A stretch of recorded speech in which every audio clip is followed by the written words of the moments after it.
প্রতিটি মানুষের স্বভাব বৈশিষ্ট্য আলাদা। কেউ কেউ সবার সঙ্গে মিশতে ভালোবাসেন, আবার অনেকেই চট করে অন্যের সঙ্গে মিশতে চান না। তবে এমন অনেকেই আছেন যারা খুব মিশুক হওয়া সত্ত্বেও কর্মক্ষেত্রে প্রতিটি মানুষের স্বভাব বৈশিষ্ট্য আলাদা। কেউ কেউ সবার সঙ্গে মিশতে ভালোবাসেন, আবার অনেকেই চট করে অন্যের সঙ্গে মিশতে চান না। তবে এমন অনেকেই আছেন যারা খুব মিশুক হওয়া সত্ত্বেও কর্মক্ষেত্রে বিভিন্ন সমস্যার সম্মুখীন হন। ভালো বন্ধু না পেয়ে মানসিক সমস্যায় ভোগেন অনেকেই।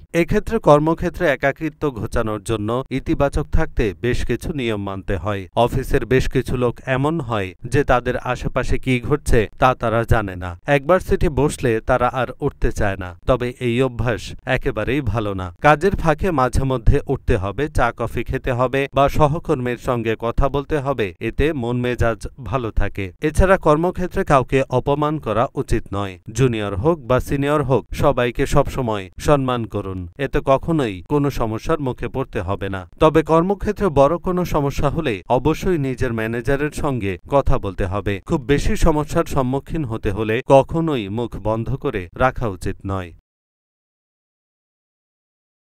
এহসানুল হক, ঢাকা পোস্ট।